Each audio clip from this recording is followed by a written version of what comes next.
Very good evening to all of you, and sincere apologies from my side first. This was not expected, and at last I'm there finally. I welcome Dr. Salil here, waiting for Dr. Bose. Meanwhile, and welcome all the audience who made it. They are here and made this event special. We all know the topics for today, and just to get everybody on the same page, I prepared a small PPT and then we start with the panel discussion. I'll share my screen and PPT maybe of 5 to 7 minutes, and by the time Dr. Bose would be here, and then we can start the panel discussion. I'll introduce the panelists once Dr. Bose is there. Should I start, sir?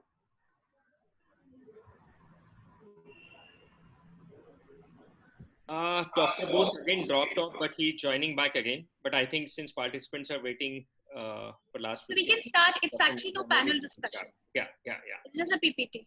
Right. So I'll stop share my screen so that. Yeah, once I share, yours will automatically be stopped. Right. Okay, ma'am. Thank you.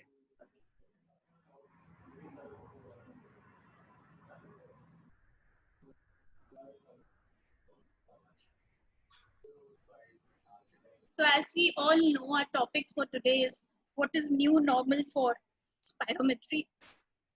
Now, when you talk about spirometry, before I go ahead with the topic, relevant topic of today, this is something we all have heard, we all have read, that life isn't measured by the number of breaths we take, but by the moments that take our breath away. It must have been written philosophically, understood philosophically, but today, in today's scenario, it really makes sense when each and every effort being done is to save those breaths and make those breaths right. And when you talk about breaths, lung function tests cannot be ignored. Though I say they are not ignored, but if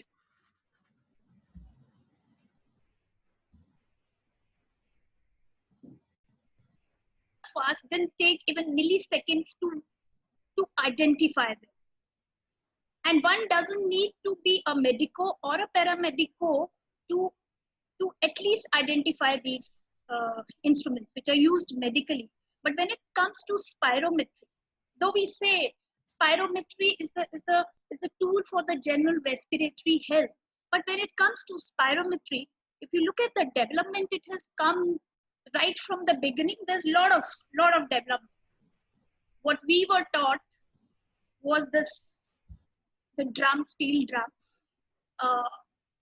The due respect to the instrument, but ironically, as a teacher, I feel sad today when I sit and talk about smart spirometer and the digital spirometer. But in labs today, we still have this for first year medicals, which is because what we are showing a child right from beginning, and by the time he goes into the final year, or unless he becomes a pulmonary resident, this becomes kind of shadowy things for him. So, but coming to this spirometry, definitely it is very, very important. Like ECG for your heart, we can say spirometry is for your lung, general respiratory health, and many other diseases. It is just not the one which we had mentioned. If you go on new guidelines of 2019 ATS guidelines, it has kind of widened the uses of spirometry, which was earlier also there, but now they have documented. So it is just not your COPD or asthma or giving an indication of restrictive lung disease. It goes beyond that. It gives you about preoperative risk. You can measure preoperative risk. It is there in the insurance also. Research, definitely it has been part of that. Rehabilitation programs, pre-placement spirometry is being subjected. So there is a lot which can be and which is being done.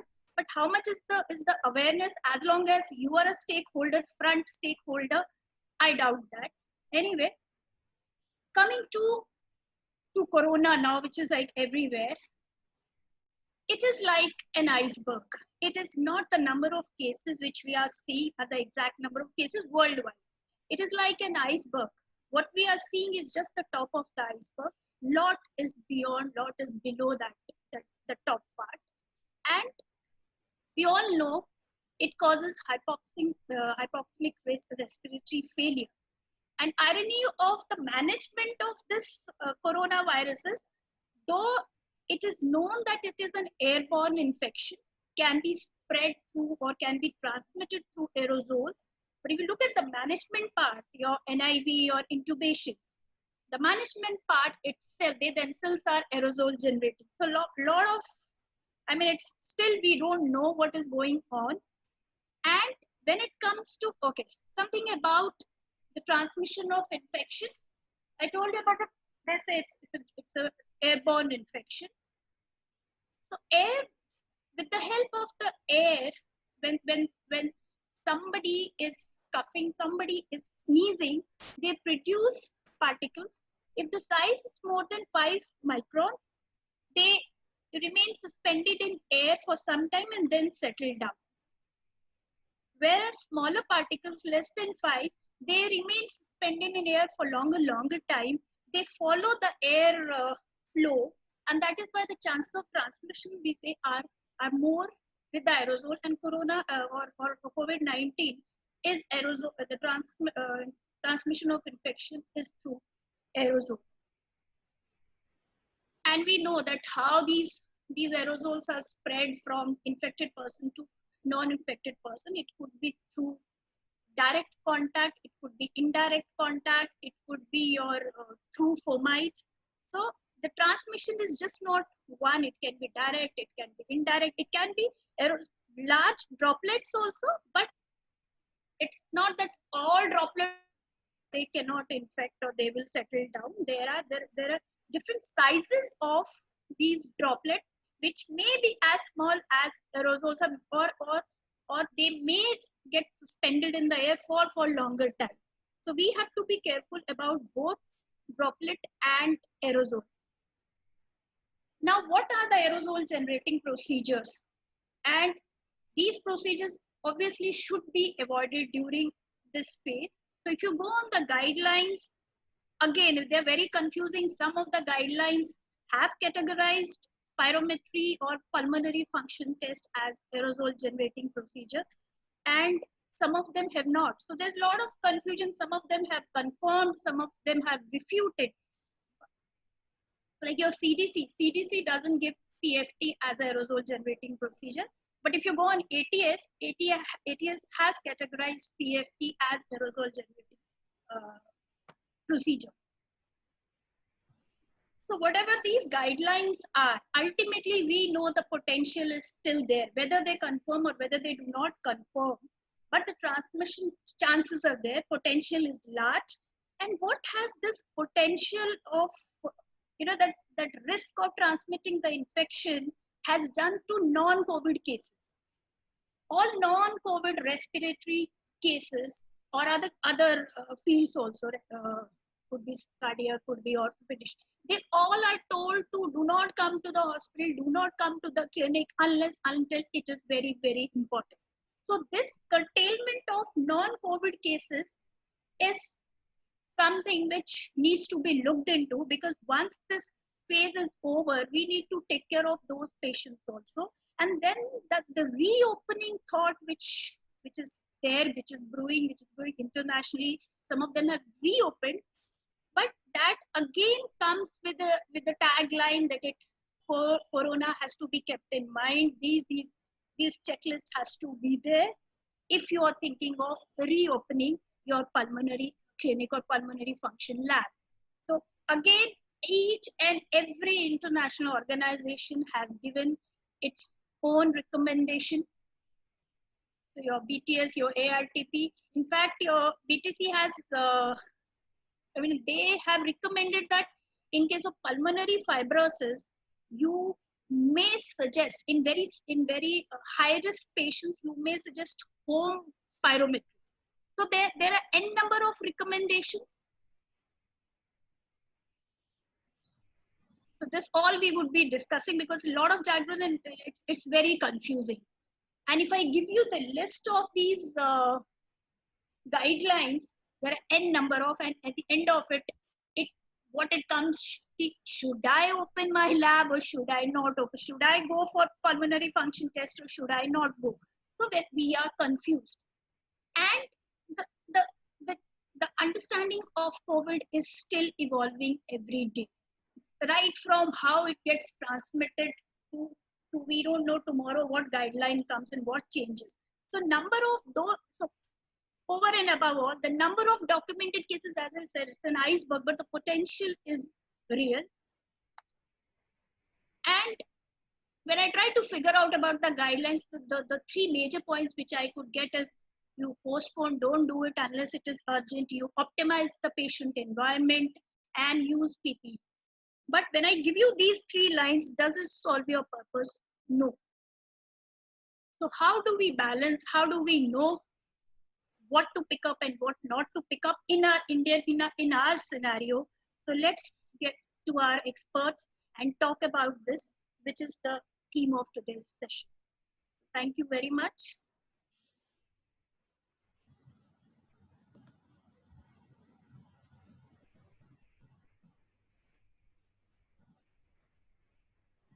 Ma'am, Dr. Bose has also joined. Okay.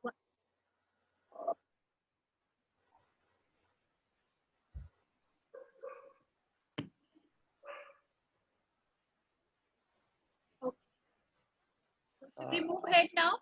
Yes, ma'am. Dr. Bose has also joined. Dr. Bose, can you please unmute yourself so that we can just check that the audio is working at your end? Please, you need to unmute him.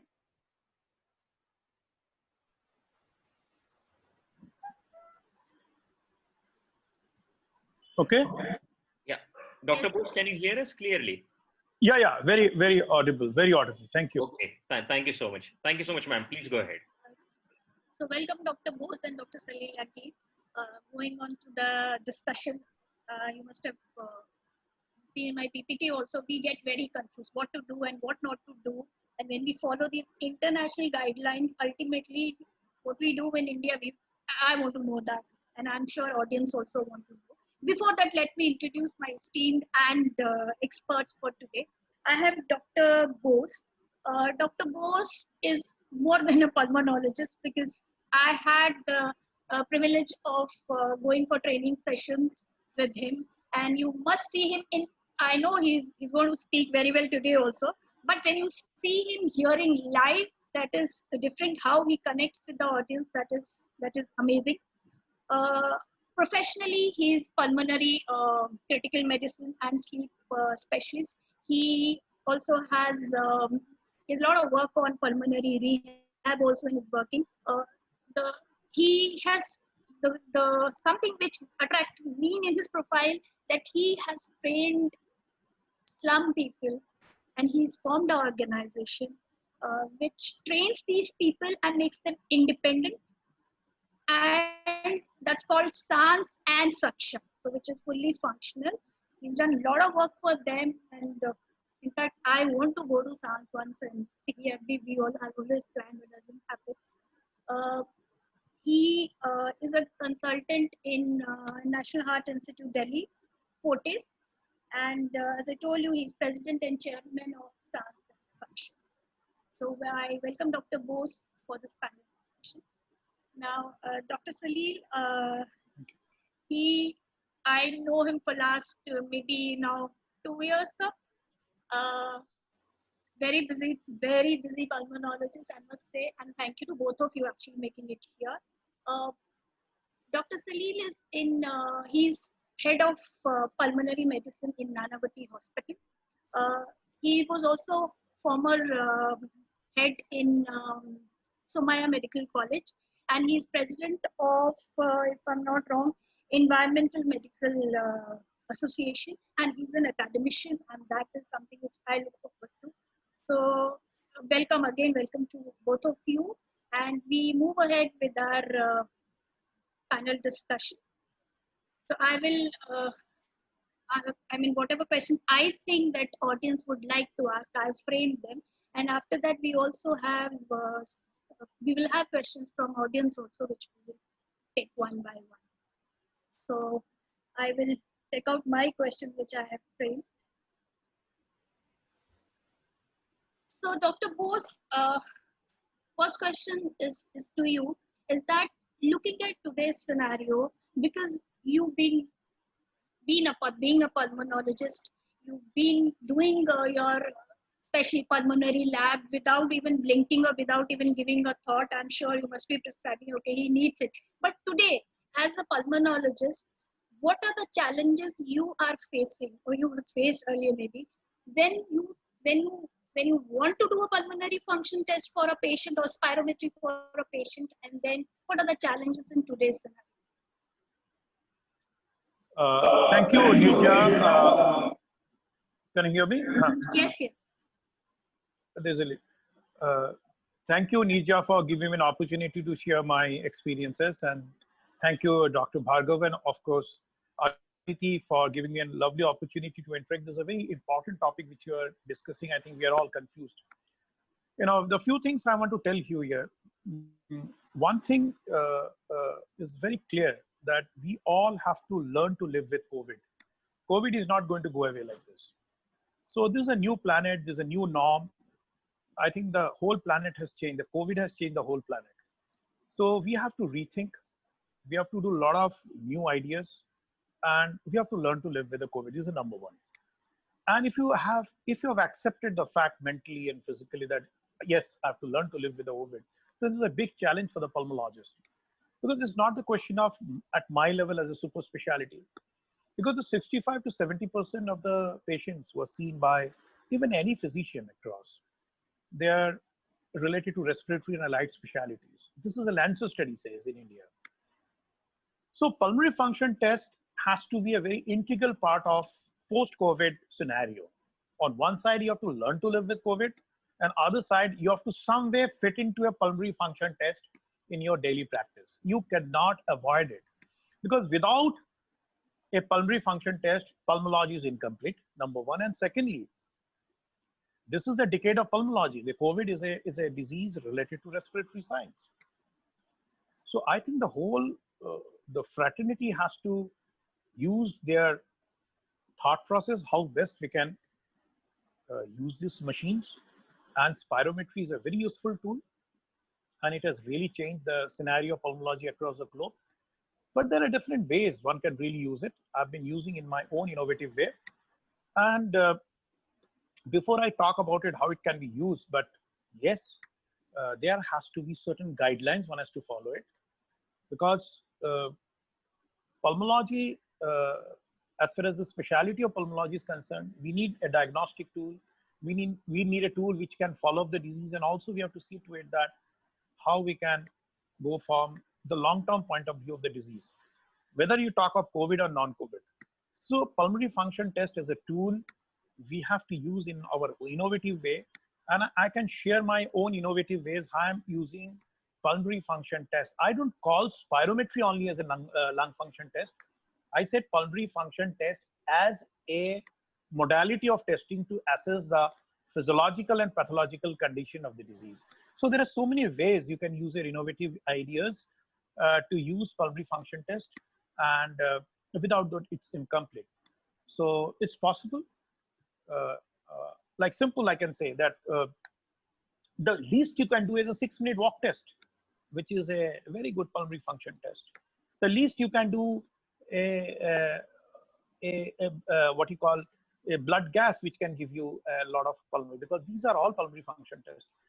So we can discuss a lot of things about it, but definitely we have to bring new guidelines, new thought process, and and of course you have to keep this COVID in mind. This is a highly transmissible disease, and when it comes to spirometry as is concerned, because most of the spirometries are expiratory maneuver driven, you blow out into the device. So aerosol will be a challenge. So we have to make it much more non-expiratory maneuver driven devices if possible, which I can share in your future questions. And this is a big challenge. On one side, your spirometry is more of expiratory driven maneuver. On the other side, you have an aerosol which can contaminate your device. So how can you justify this? How can you balance this? We can all discuss about it. Thank you, Dr. Bose. Dr. Salil, would you like to add anything experience which you have encountered? First of all, thank you I would say thank you Team Priorita for inviting me today for this webinar, and Aditi she contacted me and discussed a few things about how to go about this webinar. So I'm thankful to her as well. Dr. Nirja, a very dear colleague, so thank you. And Dr. Bose, so thank you so much for the introduction and the opportunity given to me. Uh, See, as you rightly started off the discussion, with the slides which depicted the importance of doing a spirometry. Now, in the present scenario, the challenges faced by doctors are the first right from the phone call. When I get a call by from a physician or some of the patient who has been told to do a spirometry, and I get a call, doctor, can we come to your clinic to do a spirometry? So that's the first question which is asked to me. And as a pulmonologist or all the centers where they are doing a spirometry, we should not be having too much of anxiety and fear factor regarding this disease, because now much is known about it. Right in the beginning, in the end part of the March, or maybe in the first 2 weeks of April, there was a lot of confusion about what is this and how it spreads and what will happen and how many will be the deaths, and it's very risky. We should not be, actually going near the patient. So many myths were being circulated. But now we are having enough knowledge. So first challenge will be to know what is the indication of the spirometry, because we are in a period where we are, I would say, somewhere be cautious, not careless, but not overconfident. So you first gauge the indication correctly, whether it is needed, and if it is needed, will it change the treatment of this patient's disease? Because finally the patient is doing a spirometry for, one is a diagnostic, second is the prognostic. So is it going to change his outcome? Is it going to help in deciding the treatment at that point of time? We can always wait for an elective procedure. If it's an elective procedure, we can always wait for a month or maybe 2 months, when maybe the times might change. We do not know how much it will change. So that's the first challenge. Second challenge would be, once the patient comes to the place where he's going to do a spirometry, what changes are we going to make in the entire place so that the new norms, or what we call the COVID times, can be managed so that it is safe for the patient as well as to the person who is conducting the spirometry. Exactly. Frankly speaking, I am not a very good fan of guidelines. Okay. Okay, so I was coming to that. What do Indian guidelines say? I mean, if anybody or any one of you can tell me. So I suppose what I have read up is, I really don't know. Dr. Bose might enlighten us, but I don't think there have been Indian. I couldn't find. I don't know whether there are Indian guidelines which have come up talking about spirometry. Those who have been on webinars, I have attended many webinars since last, I think every third day there is a webinar, and every time this question has been put up for the pulmonologists. Not many pulmonologists are yet started off the same kind of routine spirometries, because it's a little unclear. And even if there are some guidelines, definitely there is a risk involved at some point of time when we do these maneuvers. So I think each one will have to evolve their own ways, as Dr. Bose is going to tell us later on how he has, he said he's got some innovative ways to do a spirometry. I think that will be more of an experience sharing, and that will be the best way to go ahead with this discussion. So, Dr. Bose, could you tell us how can we prepare our PFT lab even before patient arrives? I mean, how do we strategize before patient arrives to make it as safe as it can? First of all, Dr. Salil and Dr. Nija, it's thankful for those thoughtful ideas.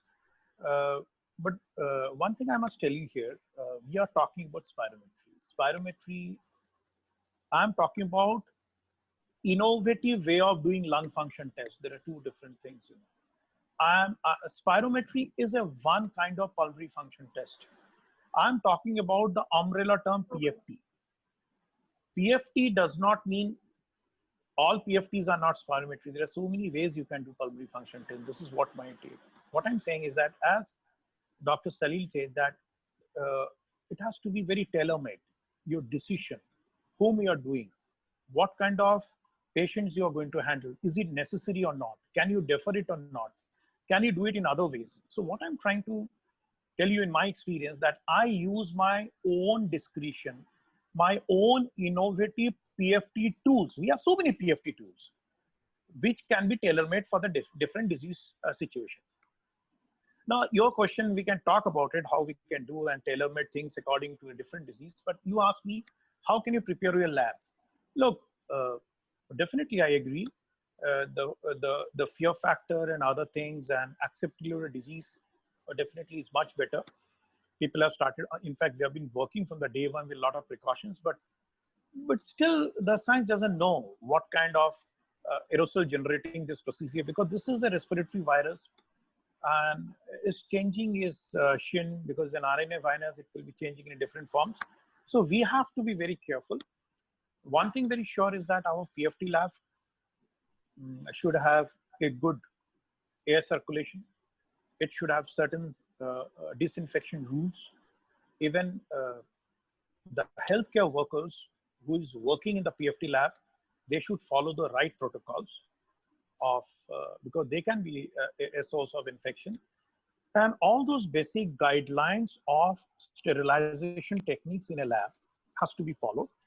The environmental guidelines, the person protection guidelines, and all hand washing protocols should be followed. But when it comes to specifically spirometry as a tool, I think now we have uh, inline filters which are available, something like bacterial filters.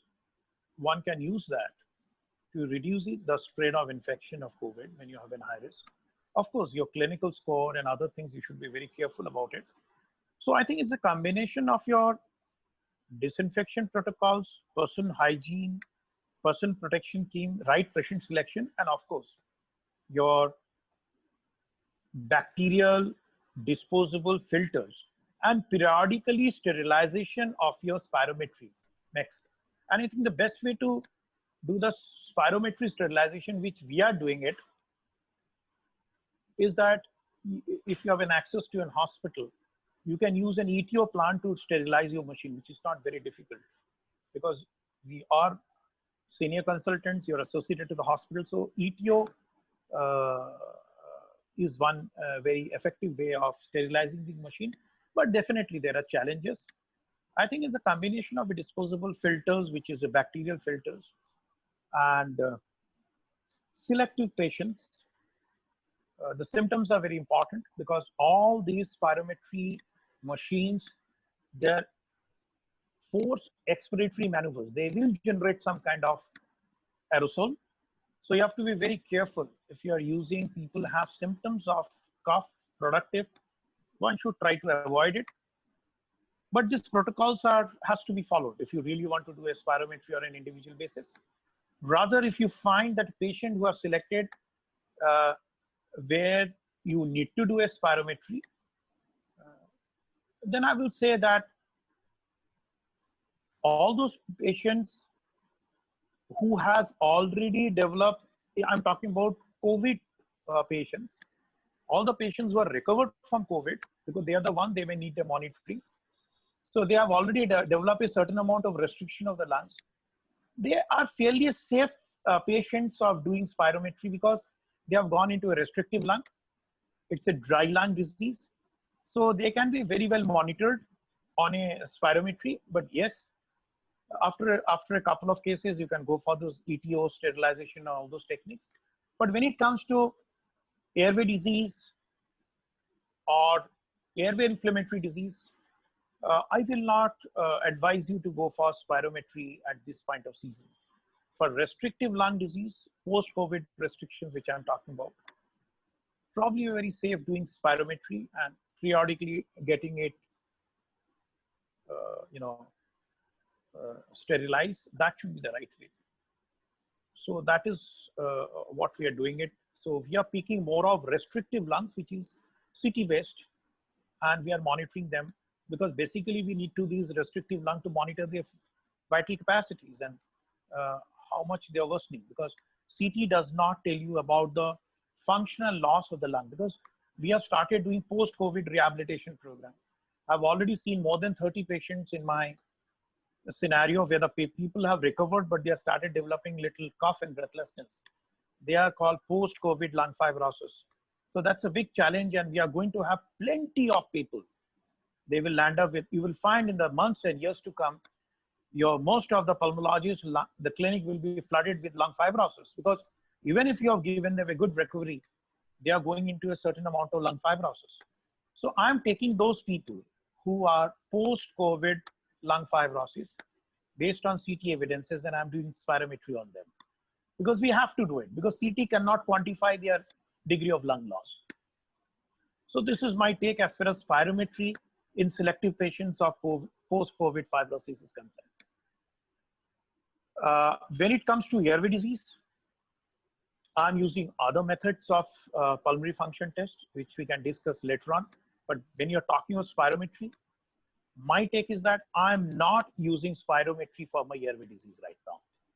I'm using spirometry for my restrictive lung disease right now, because restrictive diseases are not droplet centric and they are not risky.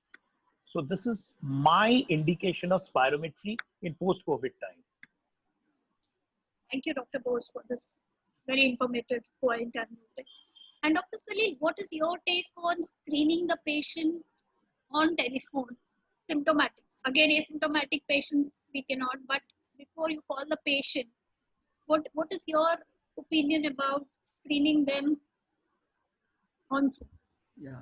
So, Nirja, firstly, we should compliment Bryota. I mean, I feel like saying that because it's a very controversial or a gray zone, about spirometry. May it be at Yeah. home, may it be in the centers, may it be in the hospitals, wherever it is. There's a resistance. Many hospitals have, for that matter, not started doing the spirometries even now. Okay? The technicians are also not yet ready. They are reluctant because of the whatever we hear and whatever is happening. Coming to what your question is about on phone. So see, whatever, I'm not talking of those patients who have had COVID or in the post-COVID. I am talking of the patients who have not been infected, but they are calling us for a spirometry because of the present problem. Maybe the seasonal change has aggravated the cough. Let's talk of that. Maybe hyperreactive airways, or maybe the COPD patients who have got an exacerbation, or our asthma patients who are now not getting controlled. Yeah. So those patients I'm talking about. So we have done spirometries at our hospitals primarily in pre-operative cases. Let's be clear with that. So pre-operative, whenever it is required for fitness, there is a comorbidity, there is a lung disease, and it is indicated, we have done that because it's a necessity. We are talking of the risk involved with the surgery. That is the part in the hospital. In my clinic, whenever I have got a call or a request for a spirometry, what I am doing is, of course, I am calling the patient to examine them, to take the history firsthand, because there would be many things which I cannot filter out on the telephone. So first is a good questionnaire, a good history, one. Second is compulsory X-ray chest is a must for every patient. Okay. Thirdly, I feel that if the person is having cough, and even if it is a COPD patient, or he is having increased exacerbation of breathing difficulty, a HRCT test is a necessity to screen out the shadows which are pertinent to COVID. Okay. Because we very well know that CT scan as a modality has helped us in even segregating those patients who are COVID negative on the smear, but it is actually COVID because of the ground glass and those patchy opacities. There are very classical opacities which are seen on the CT scan. So if I have a patient and I need to do it, I am definitely asking a good history. I am taking their X-ray chest. I am clinically examining them. I am checking their pulse oximetry and doing a walk and a desaturation just to filter out whether they are developing any VQ mismatch or a diffusion defect. If they are going through these 5 points, then we have done pre and post bronchodilator spirometry also during this time. In the last couple of months, we have done, and even in asthmatics, we have done, even in interstitial lung disease patients, we have gone ahead and done a complete lung functions with a DLCO also. Okay. So it's going to be, see, this risk, as Dr. Bose said, it's going to be there. We Yeah. cannot say now after December it's never going to be there. So we are going to deal with it, but I think these few practical applications will help us in moving and treading more safely. I absolutely agree that we need to see benefit risk. Are we getting more benefited than actually getting it on the riskier zone? So, as you said that in your, you've done pre and post bronchodilator. So, in a waiting lounge when patients are sitting, any special arrangement have you done there?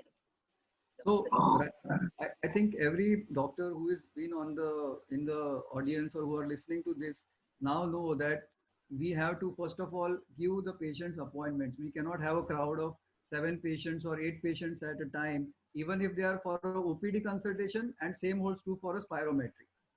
So in my clinic, I actually give a 1 hour slot for one patient for a spirometry. Means I don't even allow any person to sit there when the spirometry is going around.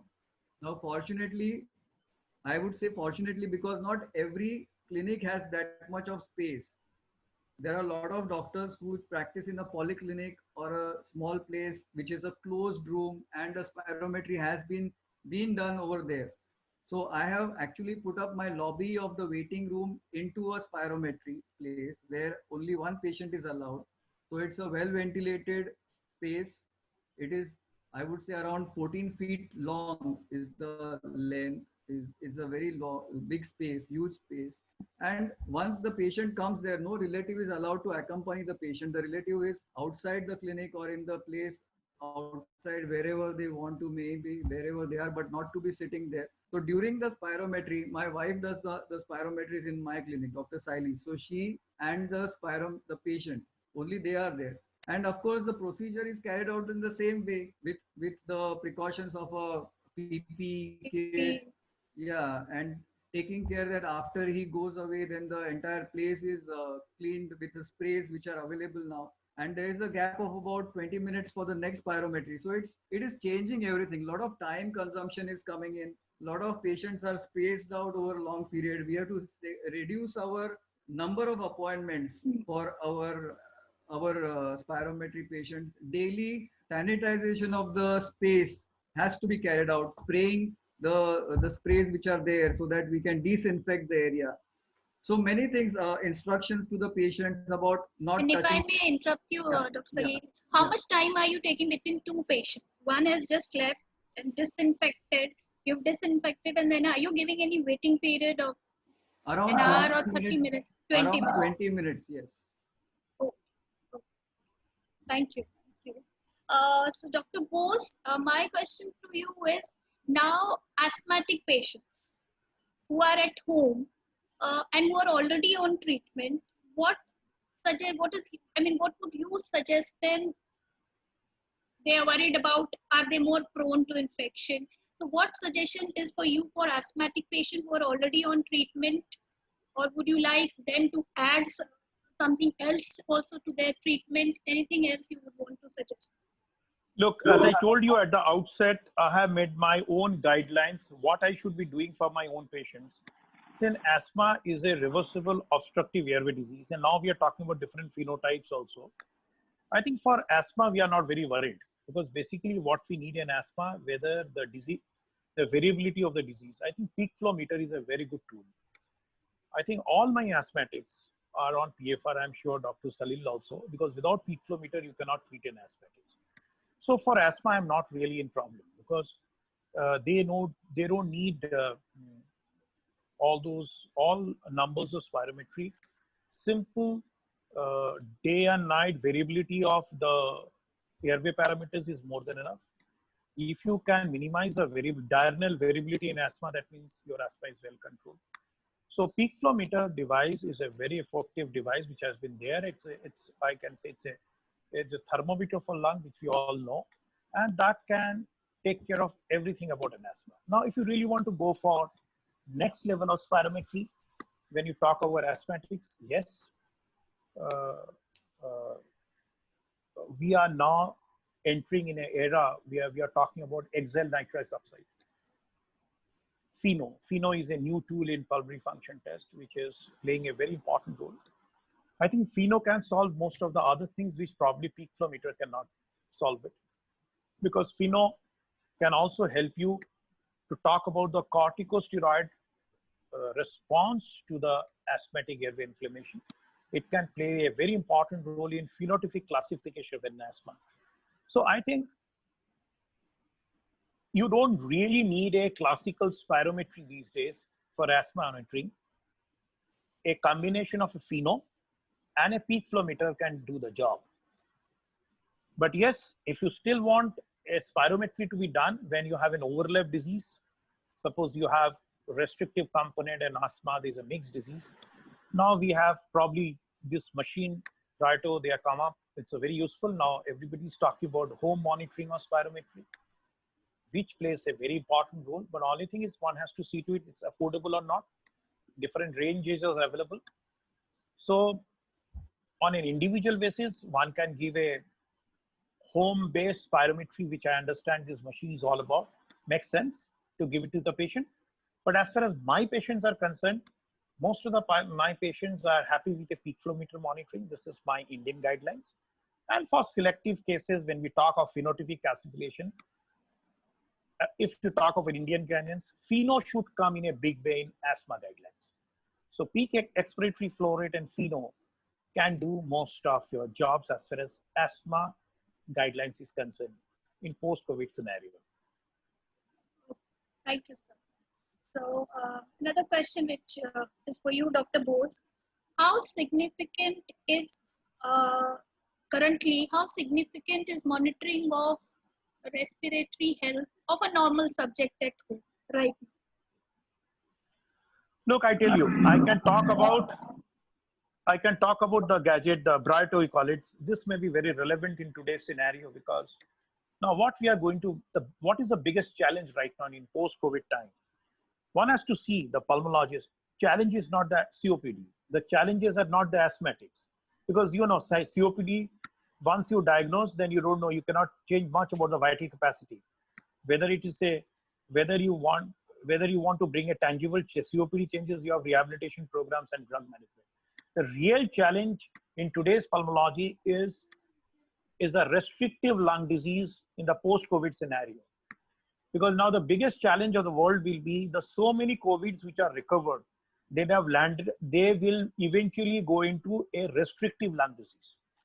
So interstitial lung disease, or what you call those ground glass lung, or the new lung which the COVID people are developing, that will be the biggest challenge of the mankind.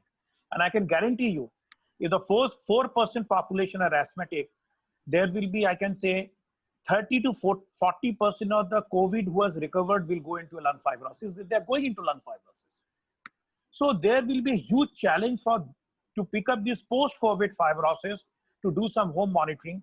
There you will be requiring a home spirometer to do the vital capacity assessment. If it is affordable, this will be the end thing because they need a home monitoring device to assess their vital capacity because CT cannot, as I mentioned, quantitatively differentiate the degree of lung loss in post-COVID scenario. So one important indication, so spirometry can play a very important role in post-COVID scenario as far as home spirometry I'm talking about. When you talk of people coming to you and doing spirometry, there is always a risk. Though definitely, as I said, when it is lung fibrosis, risk is less. But home spirometry, if it is affordable, that can play a very important role in the years to come as far as to see the prognostic, prognosis of this lung fibrosis, which the post-COVID people they are going to. Number one. Number two, this lot of people, as Dr. Salim mentioned, even if they have recovered from COVID, the state of mental health is still the same, even if you have recovered from COVID, because COVID is a kind of a state of terror for the mind. The people come with a lot of poor mental health because COVID is a huge social stigma, the kind of stress they have gone through, people examining them in PP kit, there is a distancing being maintained to treat them. So even I've seen the people who come to us, even if they have recovered from COVID, there's a huge amount of mental health. So hyperventilation syndrome is a big problem in COVID patients I've seen. Many of my patients, they come with hyperventilation. So to differentiate between hyperventilation and progressive lung fibrosis, probably you need home spirometry. Probably they can help you. Their peak flow meter probably may not help you. So I think my whole impetus will be to work on this good chunk of recovered COVID patient on number one, to see their lung health and monitor it. And secondly, about their mental health, because the mental health is responsible for hyperventilation syndrome.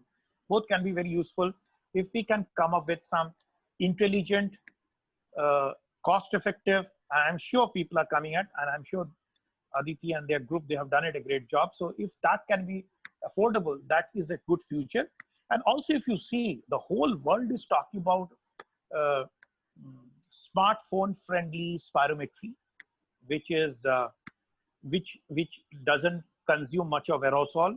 The already tools are available, but also I find a lot of innovative technologies are working on artificial intelligence as a tool, and I'm sure in the months to come, this artificial intelligence or machine learning will be a next level of thought process, where the spirometry will be a very acceptable tool uh, in the clinical practice. So I find there is a huge role of spirometry will be coming on an individual basis, not on a group basis, provided we can make it smartphone friendly, machine learning friendly, and of course, cost friendly. And I was just Googling somewhere. He said there are now portable spirometry which are available, which ranges from $100 to $1,000. So it's possible to make cheap portable spirometry available for the mankind if it is acceptable. And I'm sure pulmonologists will like to prescribe that, because now is an era where you have to work for personalized spirometry in specific disease state. I'm not talking about in asthmatic. I will not go for personal spirometry. My peak flow meter is enough. In COPD, I will not go for personal spirometry. It doesn't make any sense. But when it comes to lung fibrosis, especially post-COVID lung fibrosis, I will like to give my patient a personal spirometry, because that's a very important thing, because you can have a significant lung loss in 1 month. You never know when to start the steroid, when to start the pyrfidinone, or where to start new molecules. So I think as far as certain disease-specific conditions are concerned, and my impetus will be the post-COVID fibrosis, there this kind of new tool has a huge future. Of course, if it is patient-friendly and cost-friendly. Thank you. Even if it is not that cost friendly, if it can, in any case, people are doing CT scan every second month. How do we monitor post-COVID fibrosis? Only by CT scan. So we don't need to do a CT scan. If we can get a good vital capacity measurement, so we don't need it. So once in 6 months, you can do a CT scan. So one CT scan costs you about 4,000 to 5,000 rupees. Suppose you do every month a CT scan, so you end up spending, say, 30,000 40,000 rupees as well. You can recommend a home spirometer for these people. So home spirometry has a future. I could see a future. There will be a lot of innovation, and that will be for this group of population where you need a very critical monitoring of the lungs. Absolutely, very valid point. I agree to it. And Dr. Sadiq, what do you think if this domiciliary spirometry comes into the picture, as Dr. Bose said, for special patients? What can be the challenges? What a patient does in lab and what happens when he does it at home? What are the challenges as pulmonologists you would like to overcome? And then it's subscribed. Correct. So again, it's a very first of all, let's understand that spirometry, saying that a spirometry is done doesn't put a full stop to that. It's very important to know whether it was done correctly. Okay, so that forms the basis of the answer which I'm telling you. It's not related to post-COVID fibrosis and so on and so forth. In general, spirometry is done very, very wrongly. Technically, not following the guidelines, not exactly allowing the patient to exhale correctly, not taking a deep breath, not generating the correct capacity. And there are n number of patients who are labeled as restrictive lung diseases just because the spirometry is showing a low FVC. Yeah. But no one is looking at whether the loops are correct, whether the inspiratory loop is correct, whether the patient has held the breath properly, exhaled properly, was the maneuver done properly. So quality also, quality assurance. Quality, because when we give something to the person, okay, you do this and report, and we see a report FVC 50%. I see it report after 2 months, FVC 60%. Yeah. Is it? It does not mean, for me at least, I would not trust that a person is at home and he's doing it, even if it is video recorded or it is video educated to him. It's not a very easy procedure to be done.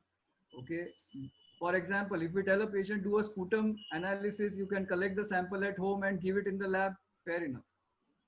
But here we are talking of maneuvers which even in the lab the person does not do it properly even a dozen times or maybe 5 times, and we say that you can't do it, please don't do the spirometry, come next week we will repeat it if required.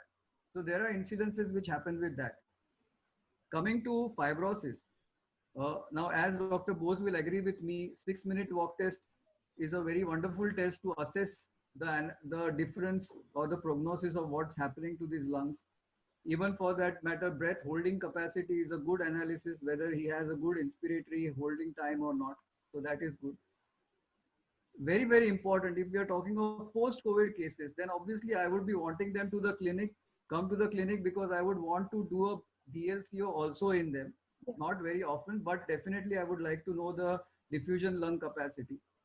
And it will guide me better to know exactly. We are not going to do this every weekly or every third weekly to analyze everything, but clinical assessment, baseline spirometry with a FVC, a DLCO, a 6-minute walk test will be important. And pros and cons for the new methods, for the digital spirometry, for the home spirometry will always exist. But having said that, we need to really go into the quality of the test. That's very important. So, yes, so I got the points both of you given me. I'll just reframe that. It has importance in certain patients, as Dr. Bose said, but unless they're supervised, you are sure of the quality assurance, then only we can go ahead. But it is definitely a future, I can say present also, for post-COVID patients. Now, if I may add to what Dr. Salil says, very Yes. nice, thank you, Please. Dr. Salil, to make my things easier. I fully agree with you. When you do spirometry at your lab, that's a gold standard. There's no cut short to that. You cannot substitute a gold standard. When you do the right way, you read the right FET time, the 6 seconds, all those things. That's very important. So we are not discussing that. That is an ideal situation. We are not in an ideal situation. We are in a so-called optimum situation in the world. We are talking about transmissions and other things. What I was trying to stress here, that now we have so many PFT tools available. Spirometry definitely will have a role. What I was trying to stress here, that the technology now, the whole world is putting a lot of effort and new science into this virtual reality and digital technology. Home spirometry, what you used to think of, now it has gone to a different level because of this new tool of machine learning and artificial intelligence. Now, artificial intelligence works on a different kind of algorithm. It's something like our intelligent BiPAP machine, which it works. So now this technology can go to that level, that our machine learning, this is the data based on your data science and machine learning, we can design a almost near ideal home spirometers, which does not require much of human input. That technology is coming. I'm not saying we have reached there. The whole world is working on this technology using these machine tools, machine learning tools. So that is the future. That is the future of today world, because we don't know when this corona can go back to worse. Like I can tell you one thing. I can tell the Delhi situation. About a week back, we practically had no corona in Delhi. Now all ICU beds are full of corona. So there is a lot of migration of patients that are happening, and corona is an RNA disease. This RNA virus just keep changing. So what I'm saying, you really cannot predict whether this transmission will stop or not, whether it will create a kind of pandemic, whether it continue or we don't know. But things that I don't find the stability in the disease. And this is a very unpredictable disease because this is an RNA virus. RNA virus always will be very unpredictable. So to create a gold standard spirometry will be, I agree, that those days are gone. We cannot take everybody wherever the spirometry is little indicated to take it for spirometry. We have to be very critical in doing whom we should do spirometry and whom we should not do spirometry, because infection transmission will be a challenge in our labs. Whatever may be the disinfection protocols you follow it, you have to make it personalized, you have to make it tailor-made, and you have to use different PFT tools based on different patient situations. So those challenges will be there. We really cannot go back to our old times or taking everybody, and it is not tuberculosis, it is something much more beyond, because this virus is very unpredictable. And I've seen, and as Dr. Salil, we are talking about in pre-operative evaluation, I fully agree, because I handle a cardiothoracic center. So there we have to do a pre-operative evaluation, but every time we do a pre-operative evaluation through our spirometry, we send the machine for ETO disinfection. But that ETO disinfection may not be very practical in your clinic. So one has to be very judicious, one has to be very critical, one has to be very restricted in approach. What is the basic? And as you said, the 6-minute walk test, I'm not saying 6-minute walk test cannot talk about your restrictive lung. It talks about your oxygenation. I'm talking about the quantitative lung loss. For a quantitative lung loss, you need a forced vital capacity, FVC, or a slow vital capacity. That is not possible by a 6-minute walk test or a blood gas or a HRCT. You need some tool to assess the prognosis of the disease. Like I can share my 30 of the patients who I've attended, they are coming with a lung capacity of 35, 40, 45% vital capacity. So I need to save them. If I find their vital capacity is going down, what is the tool? I cannot take into the regular PFT lab and do it. I have to think of a portable spirometry for them, which can help them to monitor their own lungs. You know, it's a very difficult situation. Calling them at your place and quantifying, measuring the vital capacity with other patients, it becomes a little risky. That is my take. Yeah. So that's what the BTC also has, that I showed in one of my slides. They have suggested for these patients, especially fibrotic patients, to monitor FVC at home. And I strongly say, Nirja, all post COVID. Why I'm saying COVID, because this is going to be a very good. Even all lung fibrosis, forget about COVID. Even all kinds of restrictive lung disease needs a portable spirometry. This is my take. Yes. Because you cannot take chances. Sure. Imagine a restrictive lung disease develops another infection of the lungs. You make his life hell. Already he has a restrictive lung. Absolutely. On the top of it, suppose he develops a viral pneumonia, you further reduce his lung. So what I'm saying, all the restrictive lung disease, if possible, should have a home spirometry, because you need to monitor them on a monthly basis. CT is not the answer. CT can help you to diagnose it, but not to monitor them. So that takes me to another question from audience. Says, can we use any prophylactically antifibrotic drug during management of COVID-19 patient to prevent subsequent fibrosis? Dr. Salil, if you would tell us. Yeah, see. Can we use any drug?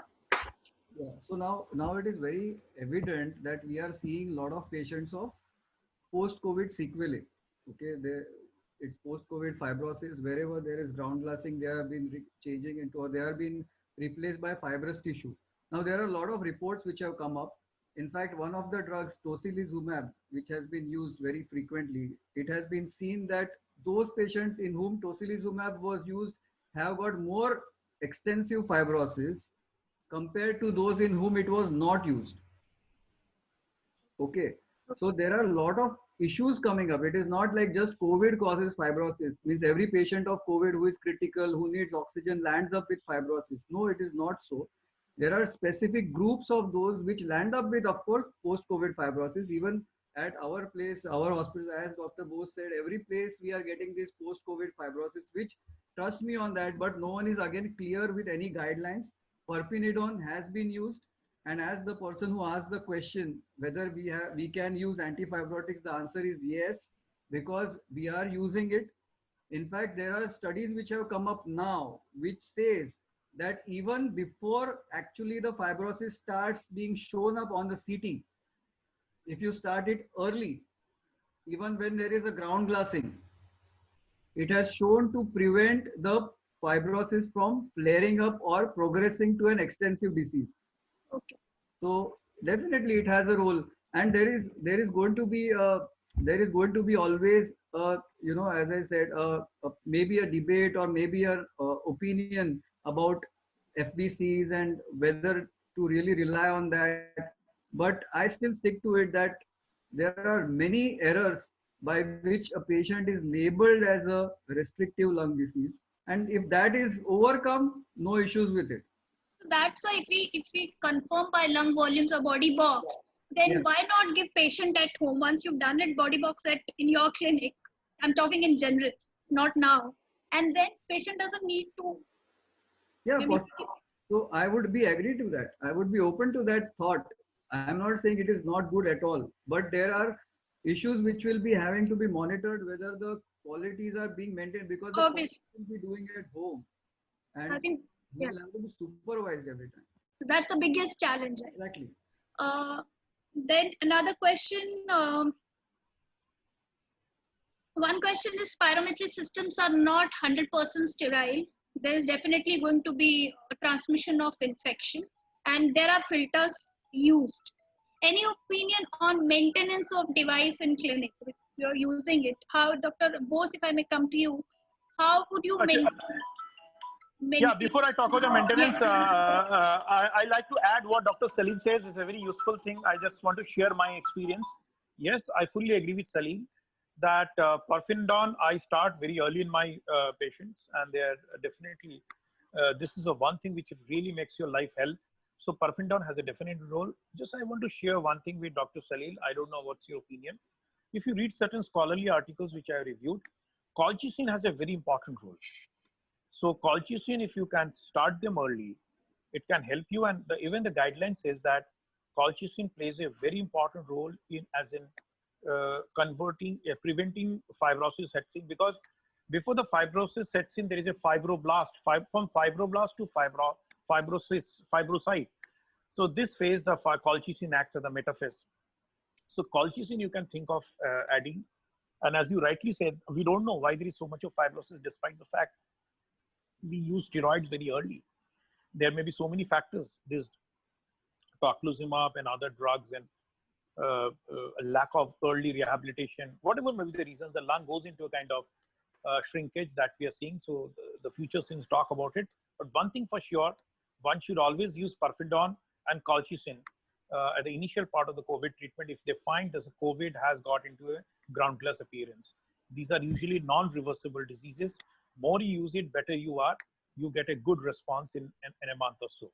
So I fully agree with Dr. Silly. Now coming to your question, Nirja, you said the role of disinfection. Maintenance. How do you maintain your equipment? Look, I think there has to be a lot of new guidelines, definitely. One is the maintenance of the room, as Dr. Salid says, that you have to make it disinfection, you have to follow the disinfection protocol, social distancing, minimal attendance, PP kits, mask and hand washing, all those things. Then, of course, you comes the machine maintenance. As far as possible, use disposable. Even now, I'm talking about the new science that you have to use inline filters, which is a very important thing, which is the new, which we were not using before. Now we are starting. It is something like in ventilator circuit, we are using the bacterial filters. Now these filters are available. One can surely think of using it. And otherwise, spirometry, the best way of disinfecting is, I think it's ETO. It is an ethylene oxide. You cannot put it into a spirit tub and disinfectant it.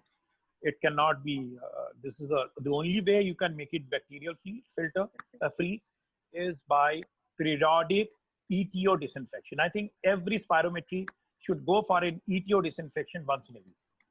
And it's not difficult because all the doctors, they have an access to a hospital, and ETO is very easy to do it. So ethylene oxide disinfection should be the normal guidelines, which should come back. And you use disposable inline bacterial filters. And of course, your patient selections are very infective patient. They should be sputum negative. They should not be infected. Your clinical history, if the patient is very symptomatic, running fever, they should not be subjected to spirometry. So clinical history, the environmental factors, machine handling, and disposable filters and bacterial filters. And of course, your right PP kits and minimizing aerosol generating procedures. And try to make it as minimizing interfaces. Now we have those sensors available through your smartphones where you don't have to use uh, uh, technology which is very adherent to your spirometry machine. It can be remote sensing spirometries are available, like where they can sense it through your smartphone. Like you can use your smartphone also, your personal smartphone, as a virtual technology to get the spirometry data, which is possible because these are attachable smartphones are available. At least we have one where we can do all the parameters. So these are the things which you have to talk about it. We have to minimize the interface as possible, as much possible as we can. And if I just may add to the maintenance of equipment, I'm not talking about corona, other than the disinfection, you should have, if it's in lab, I'm talking about, make a calibration log every day. And Yeah, that is very calibration, important. yeah, that verification has to be done as per the guidelines or as per your manufacturer's requirement. The validation is very important. The calibration is a very important part. Yes. And now we have a lot of calibrating, even if you are auto calibrating validation, which is available in portable ones, but I think manual validation and is very important. We have a logbook in our lab. We see to it that it is done. Now these validation techniques have become easier now. You can do it. And it's not very difficult to manage. Every time you are repairing it, something wrong with the equipment, at least make a log of that what was Absolutely. repaired, and software update also the date it was updated, because these things matter in equipment when you're maintaining in your lab at least. So then another question, very interesting, Dr. Salil. Someone has asked that patient of asthma on steroids and bronchodilators, do you think these patients, these drugs are protecting them against COVID, or they're more vulnerable to use of steroids? So you, in fact, I can say that there has been certain studies where cyclosinide, which is an inhaled steroid, has shown to be effective, or rather virucidal, specifically in terms of COVID. And we have been using it, cyclosinide inhaler through the spacer, 160 micrograms, 2 puffs morning, 2 puffs evening. So in fact, even inhaled budesonide has shown to have anti-inflammatory effects, and it is shown to be beneficial. It is not making them predisposed to COVID. So let's put it at that. Okay.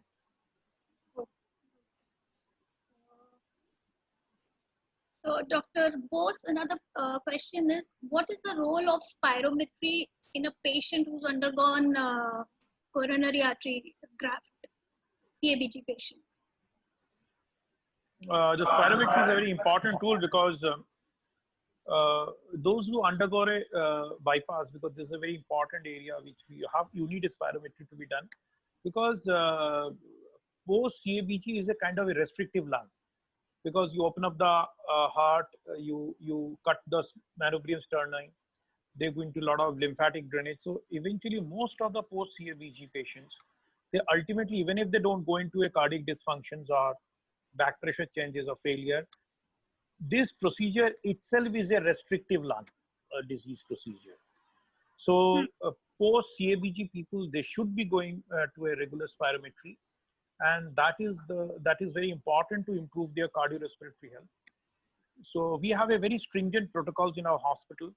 Our spirometry, cardio exercise testing, VQ mismatch, we calculate all those things. We do it in a post program cardiac rehab program, which we run it, pulmonary cardiopulmonary rehabilitation program, where the spirometry plays a very important role as a part of cardiac rehab, because that helps you to recuperate faster, because it is not only the heart which is important, it is the heart, lung, and the surrounding structures are affected when a CABG is done, because as I told you, by cutting the manupria, you make the lung very restrictive.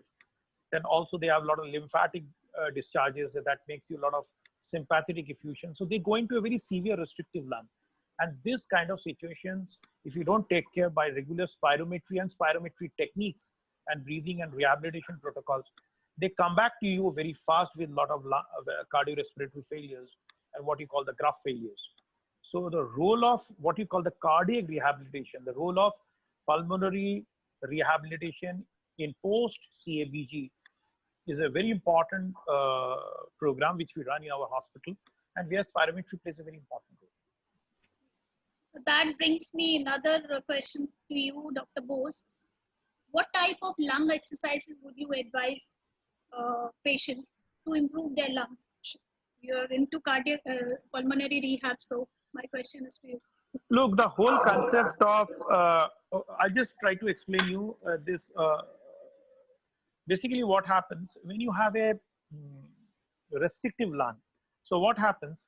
Your end tidal point come down. So what happens is you have an early closure of the lung volumes. So their closing volume decreases. It is something like a morbid obesity. So the diaphragm goes up, the lung becomes small. So what happens? By the time they exhale, the dead space in the physiological dead space increases. So what happens? These are the people that go for more frequent hypostatic congestions. So this is so by giving deep breathing techniques and spirometry, what we call the coach, where you give them coach incentive spirometry and PEEP techniques, we prevent their early closure of the small airways. So whole concept of rehabilitation works on preventing the smaller airways to go for early closures. Because when you go into a restriction of post CABG, you have early closure of the small airways, and that is how the problem starts. So this can help you to prevent a lot of hypostatic congestions. So our regular protocol is that moment a patient come out of the surgery, we give them the coach instances spirometry, we give them the graded coach, we give them PEEP techniques, we are giving MIP, MEP techniques. So a lot of cardiovascular, this pulmonary techniques we do, make them do, followed by spirometry. The whole concept which I told you to bring down the residual, the end tidal point, to increase, to raise the level of end tidal point, so that there is no early closure of the smaller lung volumes, because that is the biggest challenge. So there are a lot of questions on artificial intelligence also, which I would request the audience at the end of this. Bryota is going to give their mail ID where you can ask them about artificial intelligence. Those questions I think should be directed to them. Then, do you, Dr. Salil, one question is, if you have to do, if indicated patient is COVID positive, and if you have to do PFT,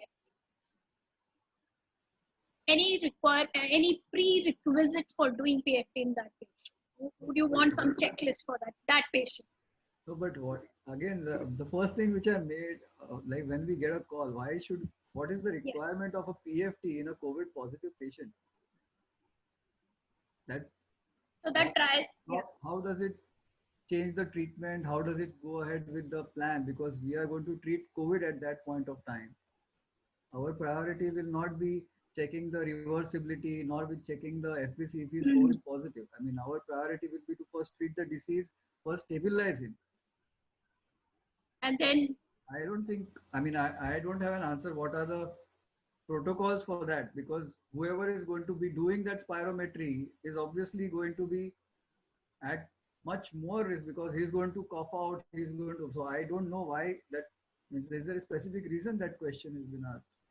I mean, what I think is you can use a separate equipment, separate room. All those should, I mean, all the precautions need to be, if actually needed, if very much needed. But a lung infection, an active lung infection itself will change the parameters of a spirometry. Yes, definitely. So we are not anyway in a patient of active pneumonia, may it be bacterial or a viral pneumonia. You tell the person to do a spirometry, it is not anyway going to be indicated that way. Definitely. So Actually, doctor, but Nirja, I might look. I Yes. think there should be a very loud and clear message that there should not be any spirometry during. I fully agree with Dr. Salil because it's an inflammatory airway disease. You have better markers. You can monitor the lung with the inflammatory markers. You can monitor the lungs with other markers. Rather, people who have been doing spirometry during COVID patients, I think they should be discouraged. It's not indicated and not required. You have other tools. If you really want a lung function, do blood gas. You can do a simple blood gas is more than enough to do it, and you don't need any spirometry to do this. And blood gas is an 100% lung function test, which can talk anything about your pulmonary system. So ideally, it should be discouraged. Dr. Bose, another question. Any biopsy proven fibrosis post-COVID? Didn't get you. Uh, So I mean, after patient is post-COVID, any biopsy done and it proved that fibrosis was there or not? Look, all these patients, they go into a restrictive lung. They are fibrosis, nothing else, because they go into interstitial changes. I can share one of my experience, what we had. Never try to fiddle around with these fibrotic changes. They should not be doing scopy of these patients because these are so friable. I've recently lost my patient. They go into pneumomediastinum. These fibrotic nodules can give you a leaky lung. They can get into multiple pneumothorax and spontaneous mediastinum. I recently lost my patient with a spontaneous pneumomediastinum because these are very friable. So you should not be doing any biopsy of these lesions. Try to avoid doing biopsy of this lesion because these are very soft nodules, soft changes.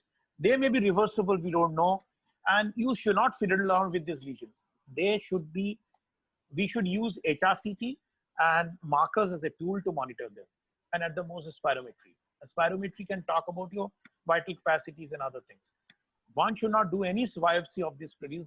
Should be contraindicated. I think in post-COVID fibrosis, biopsy should be absolutely contraindicated because it can really damage an existing lung. So there's another question, Dr. Salil. They're asking about home spirometry. How do you sterilize the equipment at home? Home spirometry, I have not used the home spirometry machine. So I think the Biota people will be the best people to tell you. So if I may add, I was talking to Biota. This was my first question, that how are you maintaining? So they said they are giving separate equipment for each patient. So sterilization, it's like your personal peak flow meter. It's like your personal spirometer. And obviously you are doing it in a separate room. And then they have a checklist how do you, I won't say 100%, but they have the steps to mitigate the infection. They have inline filters, as Dr. Bose said. And it's like your personal spirometry. Other family members should not use it. So that should be my take on that. So we have a lot of questions and we are running out of time. It's already 7:30.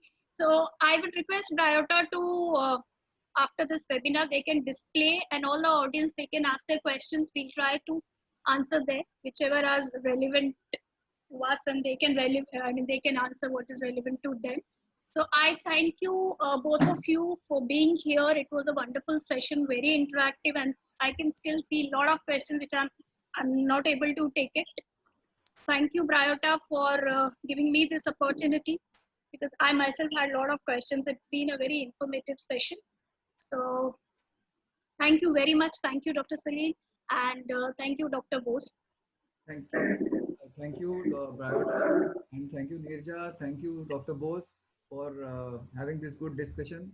And stay healthy and stay safe for everyone. Yeah. Thank you, everybody. Salil, Nirja, and all the Biota people and IT. I think it was very mind-boggling and very thought-provocative. Thank you so much. Thank you. Thank you so much, all the panelists. Thank you. Thank you so much for the participants as well. As we have shared the email ID of Biota team, feel free to send your questions or queries that you may have. And we'll do our best to get answers from the panelists or one of our team members will answer. Thank you so much for your time today. As Dr. Bose said, stay safe and have a good evening. Thank you so much, everyone.